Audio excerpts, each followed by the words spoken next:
It's not secret. I have better than him. Wrestling, grappling, I can strike with anyone. November 15, I will show you who is the best fighter in the world. My advantage is I'm a better mixed martial artist, and I'm going to break Islam Makhachev. I'm going to take his pound-for-pound spot. It's going to be a great moment for my career and my legacy. I think Islam to see both good fighters. Islam moving up, it's interesting to see what's he gonna do. But I think Islam will win. UFC 322 is almost here, and fight fans everywhere are buzzing with anticipation for the massive battle between Islam Makhachev and Jack Della Maddalena. Islam is feeling certain he'll walk away with his second UFC championship. Meanwhile, JDM has zero interest in giving up his title. He's determined to rule this weight class. Islam Makhachev talks about wanting to capture that championship feeling one more time. He thinks back to the rush he experienced when he took the lightweight championship from Charles Oliveira and says he's hunting for that sensation again. Makhachev feels he's at the peak of his abilities right now and refuses to walk away from fighting until he's grabbed a second belt. Islam Makhachev stated, "I still remember how I felt when I competed for the championship the first time against Oliveira. I need to experience that sensation one more time. This is when I'm at my best, and I'm not stepping away from this game without getting a second title." Jack Della Maddalena intends to shut down the wrestling attempt and end things on the feet.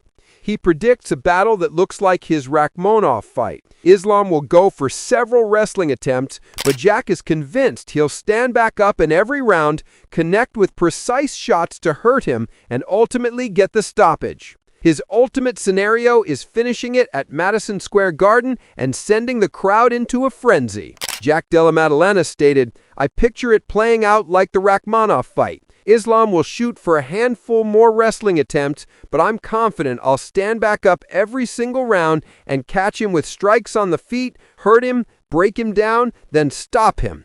That would be incredible, to get a stoppage at MSG and have the place go absolutely crazy." Looking at Islam Makhachev's strong points and weaknesses, Jack Della Maddalena wants to keep things on the feet. He recognizes Islam's world-class wrestling background and plans to stay away from tie-ups or wrestling exchanges, keeping space where he's sure he has a major edge in the stand-up game. Jack Della Maddalena added, "Islam's got an impressive wrestling background, so tons of wrestling ability.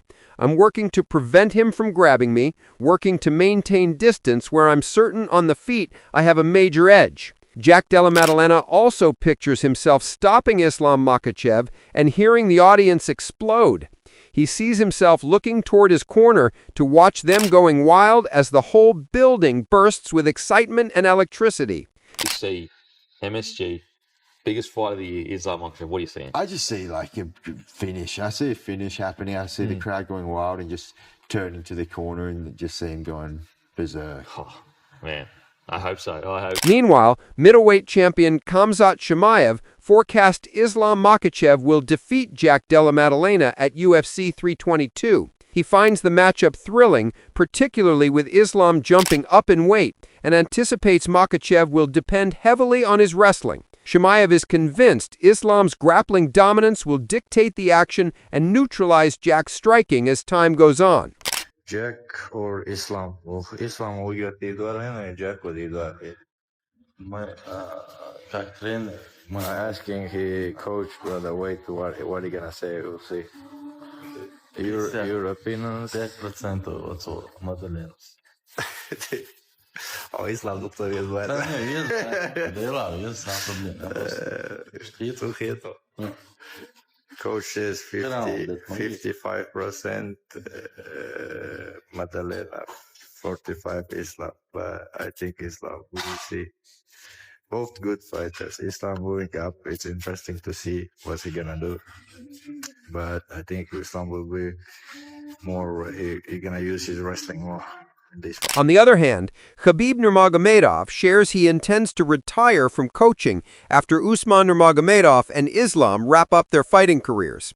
He clarifies that his attention is completely on helping these athletes, and once their time in the sport ends, he'll walk away too. How long do you see yourself coaching, and do you see yourself retiring from coaching? I can see the stress. Do you want to coach for a long time, or do you want to give it up?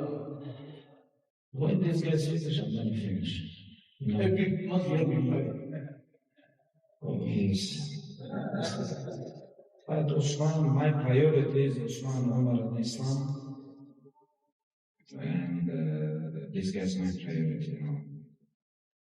Round of applause. Come on. Meanwhile, Luke Rockhold remembers being tossed around by Islam Makhachev when sparring, mentioning he brought Islam in for his Lyoto Machida camp and could last multiple rounds with him. He confessed Makhachev caught him off guard with his power, pointing out that even though he was a middleweight, he got thrown around surprisingly and understood Islam's toughness across all aspects. When did you meet Islam? I think I used him for like my Machida camp back in the day.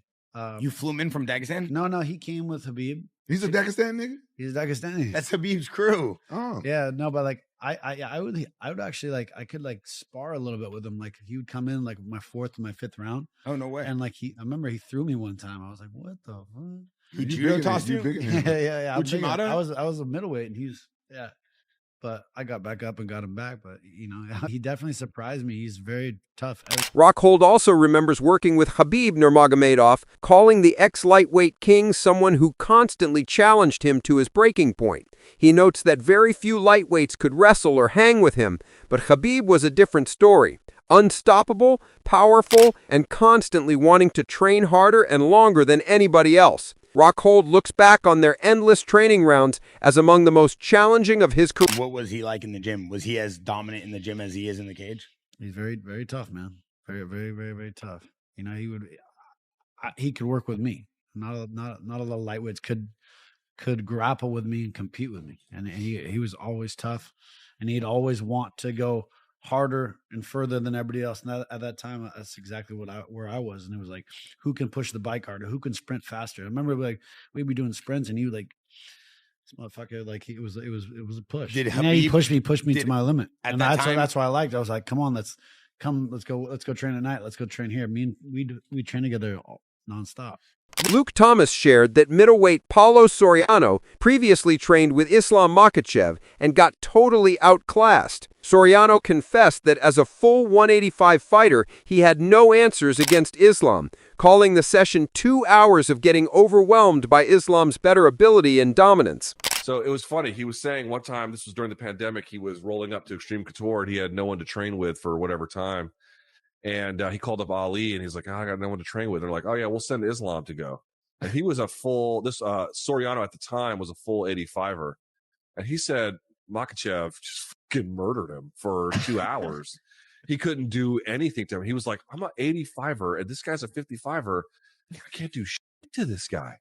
You know, and you're hearing I've just noticed there's a lot of that happening. On the other hand, Jack Della Maddalena's coach mentioned that Alexander Volkanovski and Craig Jones showed up to the camp entirely by themselves. Craig hung around nearby for weeks, covering his own expenses just to assist. Neither athlete was asked or paid. They arrived simply out of loyalty and commitment, ready to help with Jack's prep for Islam. We've been thinking about Islam for months, since the last fight, basically. Like, Craig's been here for weeks in an Airbnb, like, you know, paying for himself. Like, it's just unbelievable what these people will do just because they want to. You know, like, people might think they're getting paid loads of money and Jack's like, well, it's not the case, man. They just want to help. Like, and it's, people need to understand that. They're not earning money or clout off the back of Jack. It's just they want to help Jack win. You know? So we really appreciate it. It was so good to have him come over. And I think what people don't realise is we never asked him, we never paid for him. Like, he came on his own dime, you know, and just decided he wanted to come and help. So that's pretty phenomenal. Din Thomas thinks Islam Makhachev should end the battle early to stop Craig Jones from utilizing his expert abilities. He feels Islam's smartest strategy is to bring the action to the mat immediately and take advantage before Jones can get set and use his special grappling methods. Well, I think that Islam's best chances are going to be really, really early. And I said it, if he can get him down early. Now, the Craig Jones element is a hack. It is a cheat code. Now, if you can get a man down early and just finish him before he gets started on his cheat codes, problem solved. if I'm Islam, you got to try to catch this man, because Jack's not the great, like, he wasn't like the greatest grappler prior, right? Like he doesn't come from like a grappling background. Like, he's No. competent, but if you can catch him early and get him to make a mistake early and then just never let him out, never let him get to his cheat code, that's where Islam's going to excel. That's everything for today's video. How do you think this fight will go down? Share your predictions in the comments below. If you like the content, make sure to hit the like button and subscribe to our channel for more incredible videos.